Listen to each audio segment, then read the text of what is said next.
बच्चों, आज आप लोग का मैथमेटिक्स होने जा रहा है चैप्टर 3 केसी सिन्हा का दो चर वाले समीकरण, जिसका आज हम टॉप 20 ऑब्जेक्टिव क्वेश्चन देखेंगे। चलिए फटाफट क्वेश्चन अब देख लेते हैं। जो न्यू व्यूअर हैं सब्सक्राइब करना ना भूलें, सब्सक्राइब जरूर कर लें। पहला क्वेश्चन, रेखिक समीकरण युग्म को हल करने की कितनी विधियाँ हैं? तो पहला का आपका राइट आंसर हो जाएगा बी, 3 विधियाँ हैं। नेक्स्ट क्वेश्चन, के किस मान के लिए निम्न समीकरण युग्म के अनंत हल हैं? ये कुछ समीकरण दे रखा है, तो इसका आपका 2 का राइट आंसर हो जाएगा डी, 6 है। नेक्स्ट क्वेश्चन 3 नंबर है, द्विघात समीकरण में शून्यांकों की संख्या होती है। तो जैसा ही जानते हैं कि द्विघात समीकरण में शून्यांकों की संख्या 2 होता है, तो 3 का राइट आंसर ए हो जाएगा 2। नेक्स्ट क्वेश्चन 4 नंबर में है, के किस मान के लिए समीकरण, दो समीकरण है, संपाती होगा? तो संपाती होने के लिए क्या होना चाहिए? इसका आपका राइट आंसर हो जाएगा 4 का फर्स्ट, 6 हो जाएगा। 5 नंबर में है, यदि x minus Y equal to 7 एवं x plus Y equal to 7 तो x का मान क्या होगा? तो इसका आपका राइट आंसर जब निकालिएगा तो 5 का आपका राइट आंसर सी हो जाएगा 7। नेक्स्ट क्वेश्चन 6 नंबर, निम्न रेखिक समीकरण में किस समीकरण युग्म का अद्वितीय हल संभव है?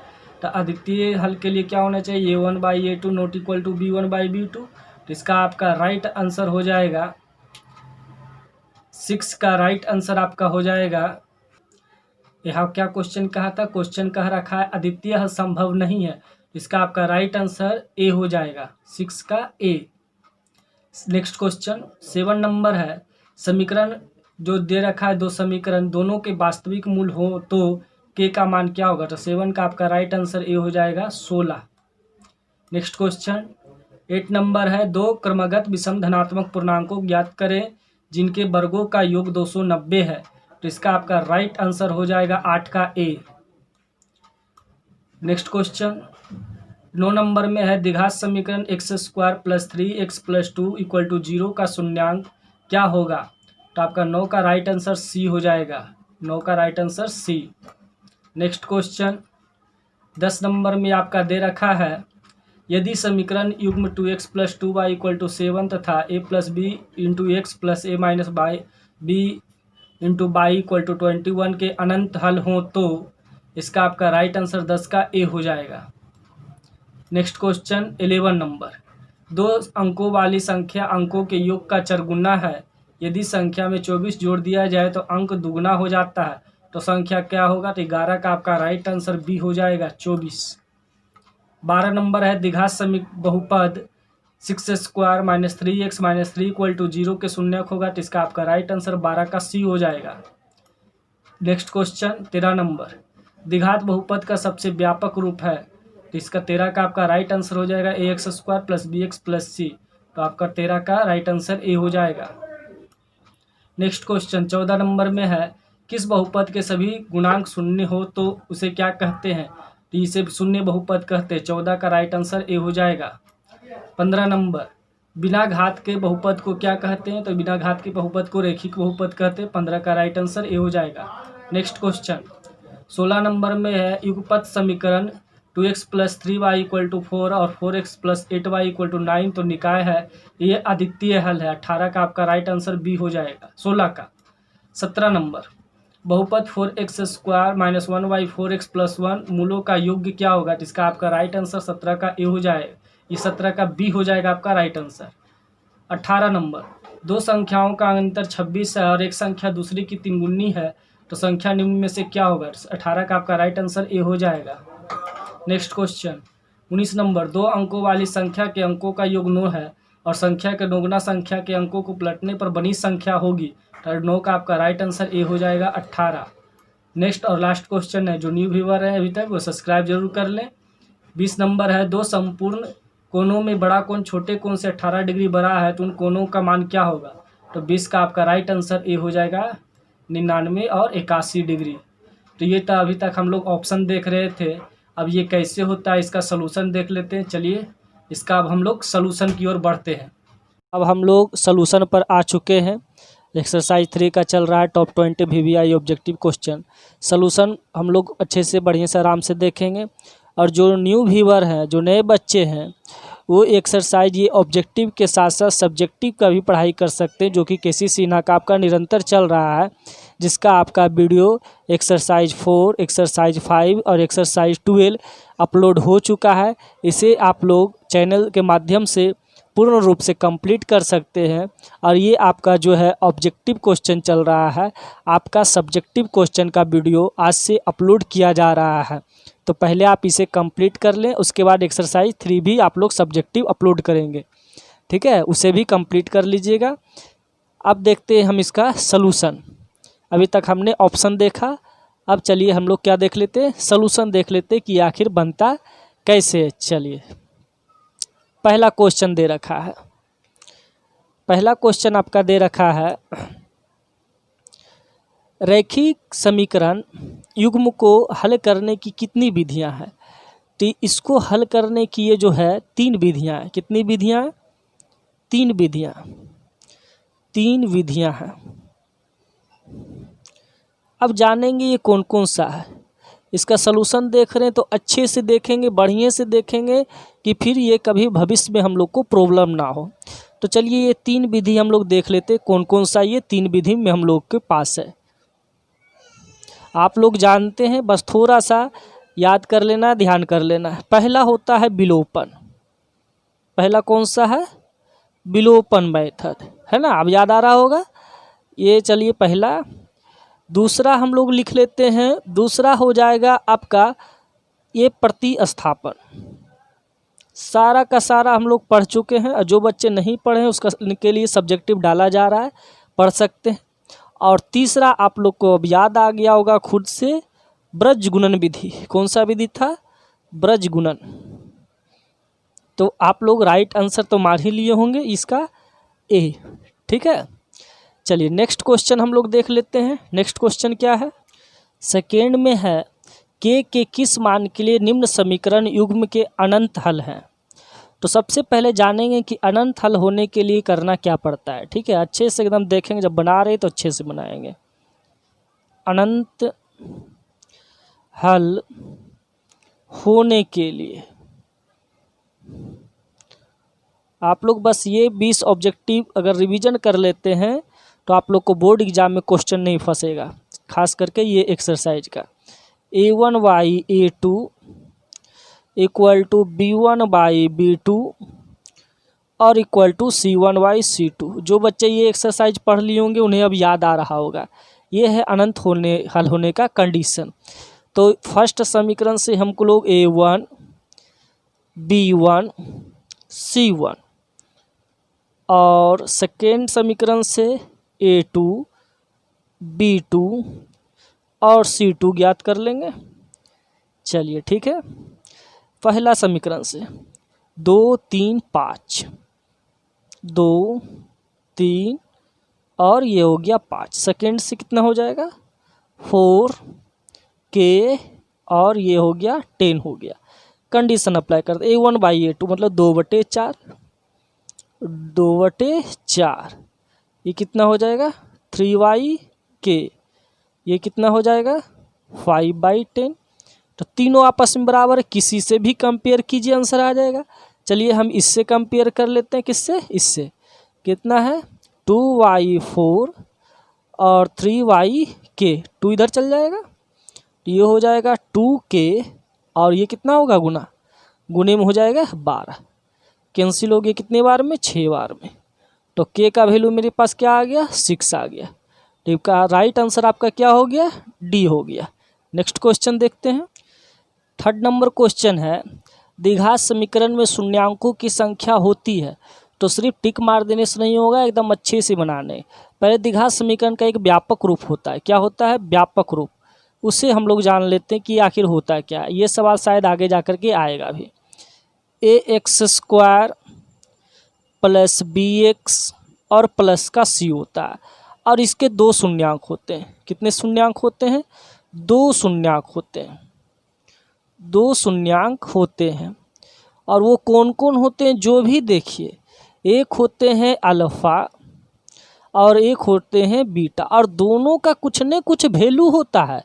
क्या होता है? अल्फा का वैल्यू होता है minus b plus under root d वटे का 2a। इसका हो जाता है माइनस बी माइनस डी और वटे का 2a हो जाता है। अब ये डी क्या है, तो डी को हम लोग कहते हैं विवेचक। डी को क्या कहते हैं, विवेचक या विभेदकर। और डी का भी एक अपना वैल्यू होता है, डी बराबर होता है बी स्क्वायर माइनस 4ac। तो बस आंसर मेरा क्या था, ये था, लेकिन जानकारी पूरी होनी चाहिए। तो इसका आपका राइट आंसर क्या हो जाएगा, ये 2 हो जाएगा। नेक्स्ट क्वेश्चन 4 नंबर क्वेश्चन में है के किस मान के लिए समीकरण इतना तथा इतना समपाती है। तो पहले जानेंगे समपाती होने के लिए करना क्या होगा। ठीक है, समपाती होने के लिए अगर आप लोग को समझ में एकदम अच्छे से आ रहा है तो लॉकडाउन के बाद एक बार संस्था से ज़रूर संपर्क करें। आप लोग का पूरा केसी सिन्हा और एनसीईआरटी बुक अच्छे से बता दिया जाएगा। समपाती होने के लिए क्या हो जाएगा, a1y a2 b1y b2 और c1y c2। और ये अभी पीछे पढ़े थे, इसे अनेक हल भी कहे थे ना, समपाती होने के लिए भी है। अब फर्स्ट समीकरण से क्या निकाल लेंगे, a1 b1 c1, सेकेंड से a2 b2 और c2। चलिए निकाल लेते हैं, उसके बाद देखते हैं। तो पहला से क्या हो जाएगा, यहाँ 1 x के बगल में नहीं कुछ है तो 1 है, यहाँ 2 हो गया और यहाँ 7 हो गया, यहाँ पर 3 हो गया, y के बगल में k है, k नोट कर लेंगे, और यहाँ पर 21 हो गया। कंडीशन अप्लाई कर देते हैं, तो ये हो जाएगा 1y का 3, b1 कितना है 2 है, b2 कितना है k है, और c1 कितना है 7 है, c2 कितना है 21 है। देखिए कट करके भी कितना हो रहा है 1/3 ही हो रहा है। किसी से भी कंपेयर कीजिए, तो ये दोनों से कंपेयर कर लेते हैं हम ना, 1/3 इक्वल टू 2/k, k इधर चला जाएगा, इधर 3 दूना का 6 हो जाएगा। तो आपका राइट आंसर क्या हो जाएगा, ए हो जाएगा। ठीक है, नेक्स्ट क्वेश्चन 5 नंबर क्वेश्चन में है यदि x minus Y equal to 7 x plus Y equal to 7, तो x का वैल्यू क्या है। बहुत ही आसान क्वेश्चन है, नोट कीजिए पहले क्या है, x minus Y equal to 7, इसको फर्स्ट मान लेते हैं, और सेकेंड क्या है x प्लस वाई बराबर क्या हो गया 7 हो गया, ये सेकेंड हो गया। और इसे कौन सा विधि से बना रहे हैं, विलोपन विधि से, कोई एक गायब हो रहा है, ये दोनों के ऐड किए ना, यहाँ लिखना पड़ेगा फर्स्ट प्लस सेकेंड, तो वाई वाई कैंसिल हो गया, अपोजिट सिंबल था, यहाँ एक्स एक्स कितना आ गया 2x, और ये जुट करके 14, ये कितने बार में गया 7 बार में, x का वैल्यू क्या आ गया आपका 7। तो यही तो आपका क्वेश्चन था, तो आपका राइट आंसर क्या हो गया 7C हो गया। चलिए नेक्स्ट क्वेश्चन, इसमें कहता है निम्न रेखिक समीकरण में किस समीकरण युग्म का अद्वितीय हल संभव नहीं है। तो हम लोग पहले देख लेते हैं कि अद्वितीय हल अगर संभव है तब क्या कंडीशन अप्लाई होता है। तो अद्वितीय हल होने के लिए लिख लेते हैं पहले, अद्वितीय हल होने के लिए उसका अपोजिट मान लेंगे तब भी बन जाएगा। तो अद्वितीय हल कब होता है, जब a1y a2 और नॉट इक्वल टू b1/b2 हो जाए, तब ये अद्वितीय हल संभव होगा। अब कह रहा है अगर ये कंडीशन अप्लाई करता है तो ये अद्वितीय हल हो जाएगा, अगर ये कंडीशन अप्लाई नहीं करता है तो अद्वितीय हल संभव नहीं होगा। सिंपल सी बात है, a1 कितना हो जाएगा, फर्स्ट पहले इसको हम लोग चेक कर रहे हैं, फर्स्ट को 1, a2 कितना हो जाएगा 2, b1 कितना हो जाएगा 1, बाई के बगल में नहीं कुछ है तो 1 है, और यहाँ कितना हो जाएगा 2 हो जाएगा। तो देखिए ये दोनों आपस में क्या हो गया, इक्वल हो गया। तो ये अद्वितीय, अगर ये दोनों इक्वल नहीं होता तो अद्वितीय हल होता, लेकिन ये दोनों आपस में क्या हो गया, इक्वल हो गया, अर्थात यह अद्वितीय हल नहीं होगा। देखिए अगला कंडीशन एक और देख लेते हैं, 5/10। तो देखिए ये क्या है, अनेक हल हो रहा है। ऐसा कंडीशन को क्या कहते हैं, जब तीनों आपस में बराबर हो जाता है तो अनेक हल हो जाता है। हमें क्या कह रहा था, अद्वितीय हल संभव नहीं है, तो इसका क्या है, अनेक हल संभव है, अर्थात इसका अद्वितीय हल संभव नहीं है। तो 6 का आपका राइट आंसर क्या हो जाएगा, ए हो जाएगा। इसी तरह से आप ये बी को सी को भी चेक कर सकते हैं। ठीक है, नेक्स्ट क्वेश्चन 7 नंबर क्वेश्चन में है समीकरण ये दो गो है और दोनों के वास्तविक मूल है तो के का मान क्या है। तो पहले दोनों का हम लोग क्या करते वास्तविक मूल निकालते, तभी ऊपर चर्चा किए थे विवेचक। अगर d बराबर 0 हो जाएगा तो उसका मूल क्या हो जाएगा, वास्तविक हो जाएगा। तो पहले इसका d निकालेंगे और फिर इसका d निकालेंगे और दोनों को आपस में क्या कर देंगे, इक्वल कर देंगे। तो पहले फर्स्ट समीकरण का नोट करते हैं, आराम से अच्छे से बनाएंगे। एक्स स्क्वायर के एक्स और प्लस का 64 इक्वल टू 0। क्या चाहिए, d बराबर इसका बी स्क्वायर माइनस 4ac। यहाँ b का वैल्यू कितना है, k का स्क्वायर, 4a का वैल्यू कितना हो जाएगा, 1 हो जाएगा, c का वैल्यू कितना हो जाएगा, 64 हो जाएगा। इसे रहने देते हैं इतने। अब दूसरा समीकरण नोट कर लेते हैं। दूसरा समीकरण कितना है, एक्स स्क्वायर 8x और प्लस का k है। तो इसका भी d नोट करते हैं। d का वैल्यू क्या हो जाएगा, बी स्क्वायर मतलब कि 8 का स्क्वायर कितना 64 माइनस 4, a का वैल्यू 1, c का वैल्यू k। अब ये दोनों को आपस में क्या कर देते हैं, दोनों के मूल को बराबर कर देते हैं। तो कितना इसका आया है, देखिए ये आ गया k स्क्वायर माइनस का 4 इंटू 64 और इधर कितना आ रहा है 64 माइनस का 4k। ठीक है, ये आ गया, इतना आया है। तब यहाँ पर क्या हो जाएगा आपका k स्क्वायर और 64 को 4 से गुना कर दीजिए, आपका 256 आ जाएगा। और इधर 4k माइनस है तो इधर आकर के प्लस हो जाएगा और 64 प्लस है इधर आकर के माइनस हो जाएगा। इसको अच्छे से नोट कीजिए, k स्क्वायर और प्लस का 4k और ये आपका कितना बच जाएगा, घट करके 64 घटेगा तो आपका 64। तो ये आपका हो जाएगा, ये दोनों को जोड़ दीजिए, ये जुट करके कितना हो जाएगा माइनस का 320 हो जाएगा। इसका फैक्टर हो गया k square plus 20k minus का 16k और माइनस का 320 करके देख लीजिएगा। k कॉमन, k प्लस 20, यहाँ से 16 कॉमन तो हो गया k प्लस 20। तो यहाँ हो गया k प्लस 20 और यहाँ हो गया k माइनस 16। तो k बराबर माइनस का 20 या फिर 16। तो माइनस का 20 तो यहाँ नहीं दे रखा है, 16 दे रखा है। तो 7 का आपका राइट आंसर ए हो जाएगा। नेक्स्ट क्वेश्चन 8 नंबर में है, दो क्रमागत विषम धनात्मक पूर्णांकों को ज्ञात करें जिनके वर्गों का योग 290 है। तो यहाँ लिखना पड़ेगा, माना कि दो क्रमागत विषम धनात्मक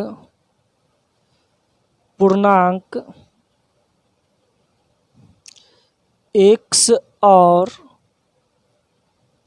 x प्लस 2 है। क्यों, क्योंकि अगर मान लीजिए x बराबर 5 आ गया तो 5 में 2 जुटेगा 7 होगा, हमेशा विषम संख्या होगा, इसलिए पहला x और दूसरा x प्लस 2 माना जाता है।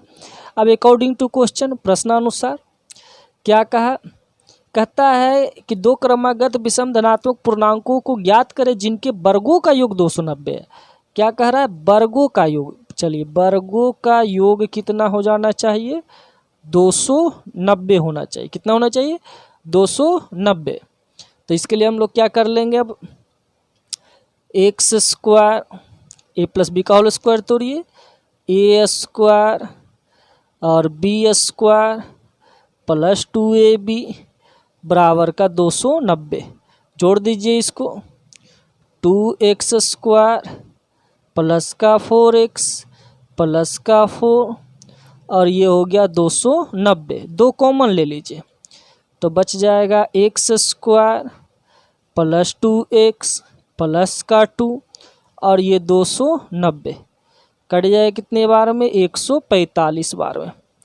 तो ये एक्स स्क्वायर प्लस का 2x और प्लस का 2 माइनस 145 बराबर का 0। अब यहाँ क्या बचेगा मेरे पास, एक्स स्क्वायर प्लस का 2x, 145 में 2 जाएगा, माइनस का कितना 143। अब इसका फैक्टर तोड़ दीजिए तो ये हो जाएगा आपका एक्स स्क्वायर प्लस का 13x माइनस का 11x माइनस 143 बराबर 0।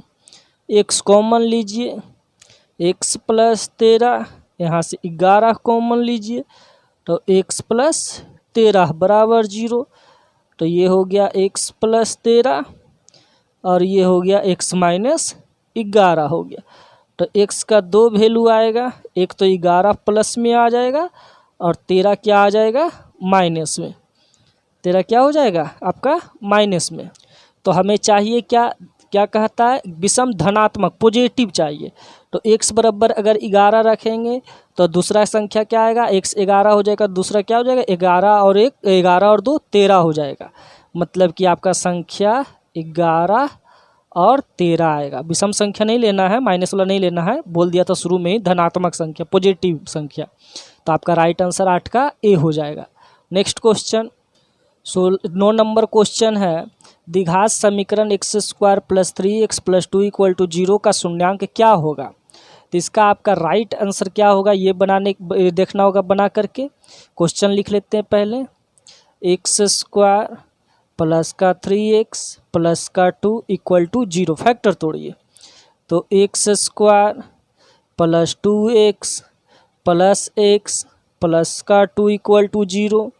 x कॉमन, x प्लस 1, यहाँ से 1 कॉमन और यहाँ x प्लस क्या हो जाएगा, यहाँ 2 हो जाएगा ना, 2 बचेगा क्योंकि x लिए थे।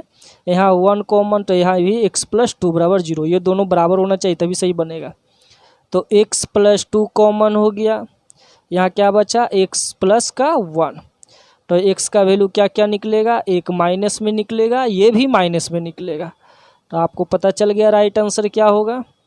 आपका राइट आंसर 9 का सी हो जाएगा। बोर्ड एग्जाम में एक बार ज़रूर इसे रिवीजन कर करके जाएं, इससे आपका 8 से 10 नंबर क्वेश्चन छूटेगा नहीं, एकदम पूरा कंप्लीट करके जाएं। एक बार ज़रूर इस वीडियो को नोट डाउन कर लें और उसके बाद बोर्ड एग्जाम में बैठें, 8 से 10 नंबर आपको मिलेगा। 10 नंबर क्वेश्चन है, यदि समीकरण युग्म इतना तथा इतना के अनंत हल हो। देखिए ऐसा क्वेश्चन पहले ही बनाए थे। अनंत हल होने के लिए क्या कंडीशन था पहले देख लेते फिर से पुनः। अनंत हल होने के लिए क्या कंडीशन हम लोग देखे थे भाई, a1 a2 b1 b2 और c1 c2, ये था ना कंडीशन। अब क्या करेंगे, फर्स्ट समीकरण से a1 a2 निकाल लेंगे। चलिए निकाल लेते हैं। 2 2 7 है, पहले ऊपर वाला लिख लेते हैं, 2 2 और 7 है। चलिए पहले ऊपर का नोट कर लिए हम लोग, ठीक है।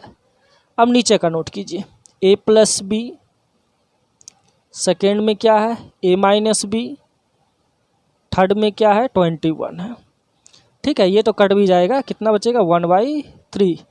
अब देखिए तीनों आपस में बराबर है, तो एक बार इसको इससे बराबर कीजिए, एक बार इसको इससे बराबर कीजिए, तो आपका ये कंप्लीट हो जाएगा। करते हैं 2/a प्लस बी बराबर का 1/3 हो जाएगा। क्या हो जाएगा, बराबर का आपका 1/3 हो जाएगा, ठीक है। और या फिर इसको हम लिख सकते हैं 2/a माइनस बी और किसके बराबर 1/3 के बराबर। तो देखिए दो समीकरण बनेगा, 3 एकम 3, ये हो जाएगा 3 दूना का 6, तो a प्लस बी बराबर 6 एक समीकरण, और ये भी 3 दूना 6, a माइनस बी बराबर 6, दो समीकरण आया।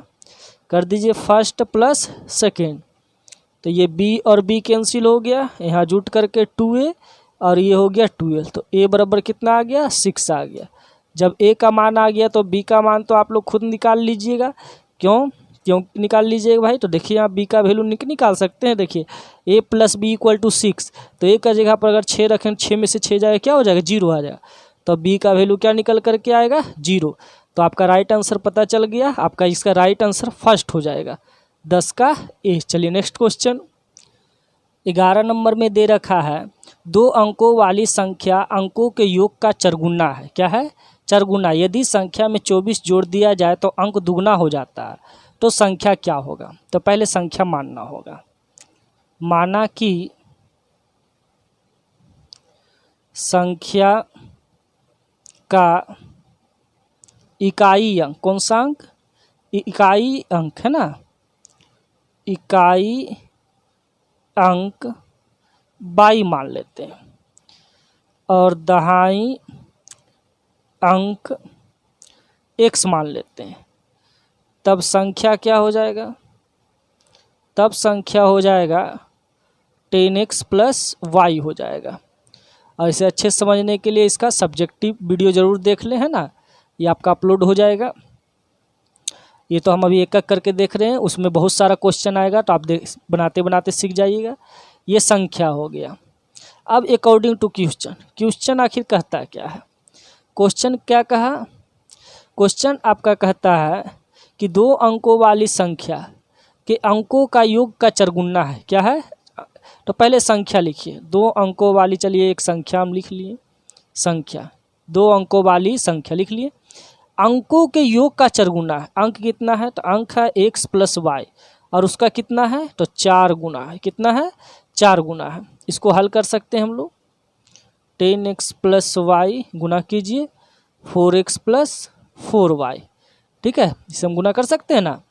तो इसे क्या कर देंगे, इसको इधर कर देंगे, 10x माइनस का 4x, इधर हो 4y और माइनस का y, तो ये घट करके कितना बचेगा आपका 6x और ये घट करके 2y, तो ये कितने बार में गया 3y में, तो 3x बराबर y हो गया। देखते हैं इसका आगे हम लोग क्या उपयोग कर सकते हैं। फिर कहता है ये कि यदि संख्या में 24 जोड़ दिया जाए, संख्या हम लोग के पास कितना है भाई, संख्या है हम लोग के पास 10x प्लस वाई, इसमें कितना कहा 24 जोड़ दिया जाए, जोड़ देते हैं 24, तो अंक दुगना हो जाता है। अंक कितना दिया रखा था, संख्या कितना दे रखा था भाई 10x प्लस वाई, ये क्या हो जाएगा, दुगना हो जाएगा।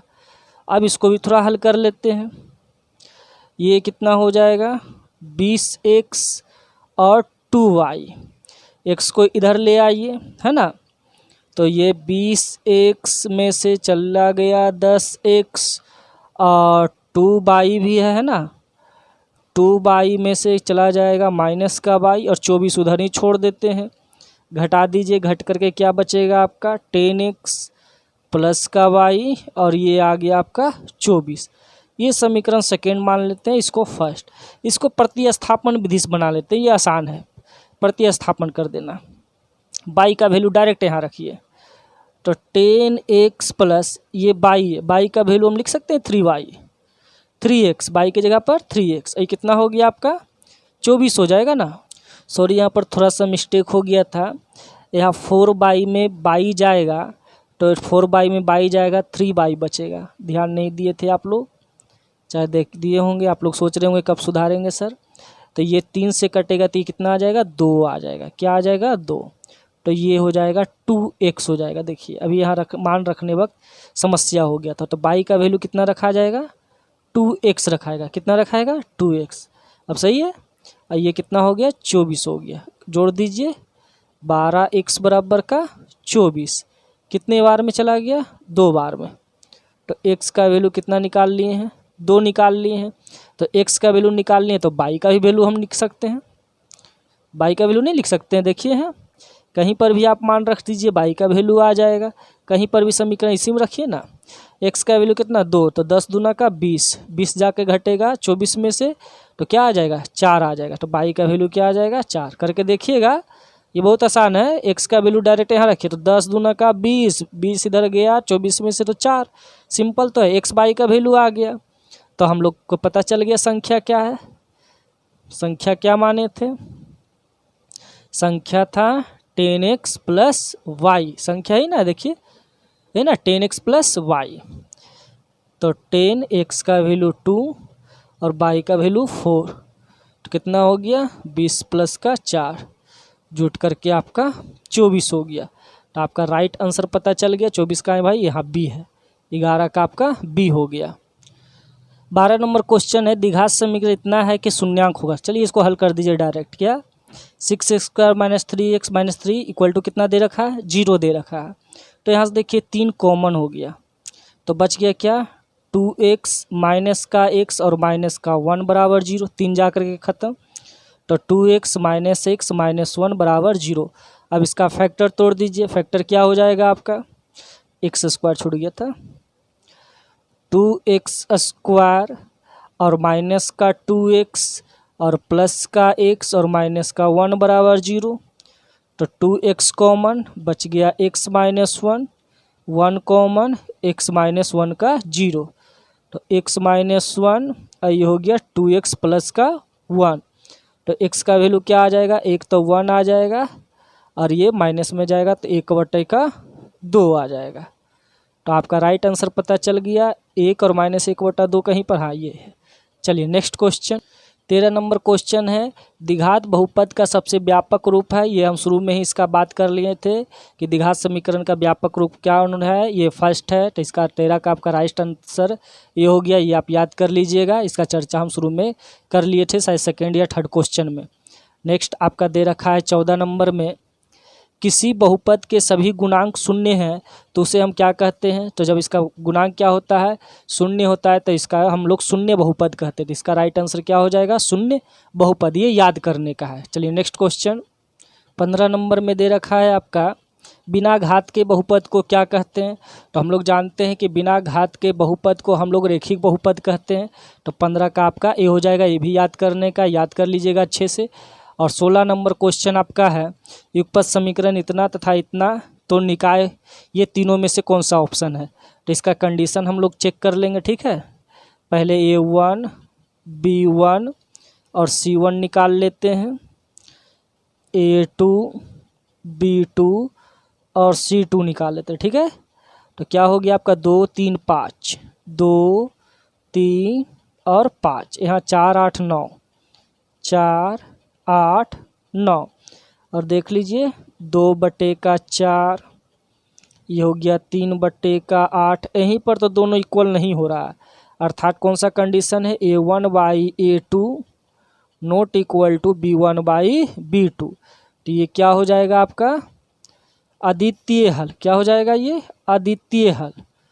तो आपका राइट आंसर बी हो गया। नेक्स्ट क्वेश्चन 17 नंबर क्वेश्चन में दे रखा है, इतना मूलों का योग। तो मूलों का योग होता है अल्फा प्लस बीटा बराबर माइनस B/A। एक होता है गुणनफल जिसको हम लोग कहते हैं अल्फा इंटू बीटा, ये होता है C/A। लेकिन हम लोग अभी इसकी चर्चा करेंगे क्योंकि योगफल पूछा है। क्या पूछा है, योगफल, योग। तो ये क्या हो गया, इसका व्यापक रूप हम लोग क्या जानते हैं, AX² plus BX plus C। अभी पीछे क्वेश्चन में भी देखे थे। तो A बराबर कितना हो गया, 4 हो गया। तो A बराबर कितना हो गया 4 और B बराबर x के बगल में कितना, A माइनस का 1/4 और माइनस पहले से भी है, यहाँ भी माइनस है और यहाँ भी माइनस है। तो माइनस माइनस प्लस कितना लिखाएगा, 1/4 लिखाएगा। तो 4 4 गुणन हो जाएगा, तो ये 1 और ये 4 16। तो आपका राइट आंसर हो गया बी। नेक्स्ट क्वेश्चन देखते हैं 18 नंबर में है, दो संख्याओं का अंतर 26 है और एक संख्या दूसरी की 3 गुनी है, तो संख्या निम्न में से कौन सा होगा। तो माना कि प्रथम संख्या x, माना कि प्रथम संख्या क्या मान लेते हैं, x मान लेते हैं। तो दूसरी संख्या क्या हो जाएगा, दूसरी संख्या आपका हो जाएगा क्या 26 माइनस एक्स, क्योंकि टोटल 26 है। तो पहला x हो गया तो दूसरा 26 माइनस एक्स हो जाएगा। अब क्या कहता है इसमें, कहता है दो संख्याओं का अंतर कितना 26 है, अर्थात ये हो जाएगा आपका घटा करके कितना आ जाना चाहिए, 26 आना चाहिए। तो अंतर तो हम लोग लिख ही लिए हैं। इसके बाद कहता है संख्या दूसरी की क्या है, 3 गुनी है। कितनी गुनी है, 3 गुनी है। तो ये x बाई करके नहीं, हम इसको x बाई करके बना लेते हैं, ये आसान पड़ेगा, ठीक है। माना कि प्रथम संख्या x और दूसरी संख्या बराबर का बाई हो गया, क्या हो गया, बाई हो गया। तो यहाँ कह दिया है x minus Y equal to 26। तो जो घट रहा है ये बड़ा है, x बड़ा है, बाई छोटा है, लिखना पड़ेगा, जहाँ x जो है बाई से क्या है, बड़ा है। फिर कहता है एक संख्या दूसरी की 3 गुनी है, तो कौन बड़ा ना 3 गुनी होगा। तो ये समीकरण फर्स्ट हो गया। दूसरा में फिर कहता है 3 गुनी है, तो 22 से कौन बड़ा है, x। ये दोनों आपस में बराबर कब होगा, जब x बड़ा है तो 3 गुना किस में करना पड़ेगा हमको, 22 में करना होगा, तब नहीं इक्वल हो जाएगा। जैसे ये बड़ा है और ये छोटा है, अब बराबर का चिन्ह दे दिए, तो ये दोनों बराबर कब होगा, जब इसमें 3 गुना कर देंगे। अब ये x का वैल्यू इसमें रख देंगे फर्स्ट में, यहाँ लिखेंगे x का मान फर्स्ट में। फर्स्ट कितना है, x minus Y equal to 26 है। तो आपका ये निकल कर के आ जाएगा x का वैल्यू 3y और ये कितना है y बराबर का 26, घट करके कितना हो जाएगा 2y ना, देखिए घट करके 2y और बराबर के क्या आ रहा है मेरे पास 26। तो ये कितने बार में, 13 बार में। तो y का वैल्यू कितना आ गया, 13 आ गया।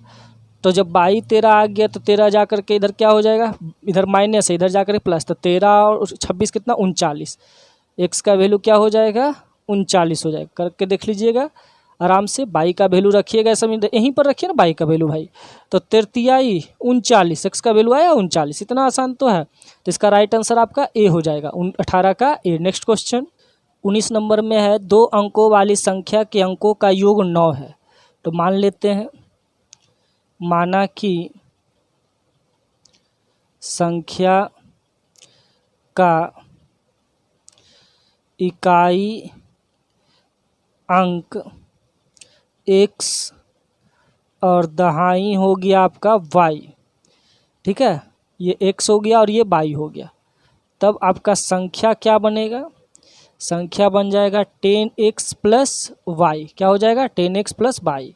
और एक होता है पलटने पर बनी संख्या, पलटने पर बनी संख्या। इसका एक्सरसाइज 3 का वीडियो जरूर देखिएगा, अच्छे से समझ में आएगा। 10 यहाँ चल जाएगा, ये यहाँ चल जाएगा, तो 10y प्लस x हो गया। अब क्या क्या इसमें कंडीशन देता है जो देख लेते हैं हम लोग। कंडीशन क्या क्या इसमें दे रहा है, तो कंडीशन आपका दे रहा है, सबसे पहले कह दिया है कि 2 अंकों वाली संख्या के अंकों का योग 9 है। पहला क्वेश्चन सवाल कर रहा है, x और प्लस वाई योग ना बोल रहा है, x plus Y equal to कितना होना चाहिए 9 होना चाहिए। चलिए पहला समीकरण तो आपका बन के तैयार है। फिर दूसरा में कहता है संख्या के 9 गुना, संख्या का क्या कह रहा है 9 गुना। संख्या कितना हम माने, संख्या ये माने हैं 10x प्लस वाई और इसका कितना गुना 9 गुना। चलिए 9 गुना लिख दिए हैं। और फिर कहता है इसमें पलटने पर बनी संख्या का दुगनी हो गया, टाइप होने में छूट गया था, पलटने पर बनी संख्या दुगनी होगी। क्या होगी दुगनी। तो पलटा हुआ संख्या कितना 10y प्लस x, ये पलटा हुआ संख्या और ये कितना होगा 2 गुना होगा। अब इसको सिर्फ हम लोग अच्छे से हल करें, गुना कीजिए 90x और 9y, इधर गुना कीजिए 20y और ये हो गया 2x। अब घटा दीजिए इसको, 2x को इधर लाइए, 90 में से 2 जाएगा 88 का x बचेगा और फिर क्या बच जाएगा y को उधर भेज दीजिए, तो 20y में 9y चला जाएगा, कितना बचेगा 11y कटेगा, 11 8 88। तो 8x बराबर क्या आ गया भाई y आ गया। अब y का वैल्यू रख देंगे फर्स्ट में, तो नहीं आ जाएगा मान सबका दूसरा का प्रतिस्थापन विधि से। यहाँ लिखते हैं y का मान फर्स्ट में, फर्स्ट कितना है x प्लस y है, y के जगह पर 8x लिख दें और बराबर के कितना है 9, जुट करके 9x बराबर का 9, कितने बार में एक बार में। x का वैल्यू कितना आ गया 1 आ गया। तो y का वैल्यू क्या आ जाएगा 1 रखिए, x का वैल्यू 1 रखेंगे, उधर जाकर घटेगा, 9 में से एक जगह 8 बचेगा, तो y का वैल्यू क्या आ गया 8 आ गया। अब रह गया बात संख्या, संख्या कितना है देखिए, हाँ ये आपका संख्या है 10x और प्लस का y है। x के जगह पर कितना रखेंगे 1, तो 10 से कम 10 और y के जगह पर 8, 10 और 8 18। तो आपका राइट आंसर क्या हो जाएगा ए हो जाएगा। एकदम अच्छे से रखिएगा, x के जगह पर 1 तो 10 से कम 10, y के जगह पर 8 8 रखिएगा, तो कितना हो जाएगा 10 और 8 18। देखिए यहाँ करके भी लिख सकते हैं 10 गुना 1 और प्लस का 8, इसको हल कीजिएगा तो कितना आ जाएगा आपका 18 आ जाएगा, नहीं आ जाएगा। चलिए नेक्स्ट क्वेश्चन, जो कि लास्ट क्वेश्चन है। ये वीडियो आपका लंबा ज़रूर बना है, लेकिन आपको अच्छे से समझाया गया है कि चैप्टर आपका क्लियर हो जाए, कोई भी ऑब्जेक्टिव क्वेश्चन आपका फंसे नहीं। एक बार ज़रूर रिवीजन करके बोर्ड एग्जाम में बैठिएगा, ये मेरे तरफ से सुझाव है। और इसका वीडियो अपलोड होने वाला है, देख लीजिएगा। और आपका एक्सरसाइज 4, 5 और 12 अपलोड हो चुका है, आप बैठ करके आराम से कंप्लीट कीजिए। हड़बड़ाने का कुछ नहीं है, लॉकडाउन में हम पूरा क्लियर कर देंगे आप लोग को। दो संपूरक कोणों में बड़ा कोण छोटे कोणों से 18 डिग्री बड़ा है। तो पहले संपूरक कोण होता है क्या है? संपूरक कोण का योग 180 डिग्री होता है। कितना डिग्री होता है? 180 डिग्री। एक होता है पूरक, पूरक रहेगा तो 90 डिग्री, समपूरक रहेगा तो 180 डिग्री, याद रखिएगा। माना कि छोटा कोण जो है x डिग्री है, कितना है? x। तो बड़ा कितना हो जाएगा? बड़ा कोण 180 माइनस में x। अगर दो को जोड़ करके 180 होता है, तो अगर एक पता चल गया x है तो दूसरा 180 माइनस x डिग्री हो जाएगा। अब क्या कहता है क्वेश्चन? क्वेश्चन कहता है उन कोणों का मान ज्ञात करें कब दो संपूरक कोणों में से बड़ा कोण छोटे कोण से 18 डिग्री अधिक है। तो क्या हो जाएगा? ये बड़ा कोण है भाई, बड़ा है ये 180 माइनस x, और छोटा कितना है? x है। क्या चीज़ का चिन्ह दे दिए? बराबर का चिन्ह। ये बराबर कब होगा? जब छोटा हम कितना जोड़ देंगे? 18 डिग्री। 18 बड़ा है, 18 डिग्री का जोड़ देंगे तो ये दोनों आपस में क्या हो जाएगा? इक्वल हो जाएगा। हल कर लीजिए, x को उधर 18 को इधर, 180 में 18 जाएगा तो 162, और x माइनस उधर जाके प्लस, तो x 2x हो जाएगा। तो ये कितने बार में कट गया आपका? 81 बार में। तो x बराबर क्या आ गया? 81 डिग्री। तो बाई का दूसरा क्या आ जाएगा? 81 घटाइए, 180 में अगर 81 घटाएंगे तो दूसरा आ जाएगा आपका 99 डिग्री है। 99 और 81 180 होता है, तब ना जुट करके 180 होगा। तो आपका राइट आंसर क्या हो गया? फर्स्ट हो गया, 20 का ए। इसी के साथ आपका ये समाप्त होता है। कल फिर नेक्स्ट सब्जेक्ट और लेसन के साथ मिलेंगे। आज का धन्यवाद, और लाइक करना ना भूले। इतना करने के बाद एक लाइक तो ज़रूर बनता है। धन्यवाद।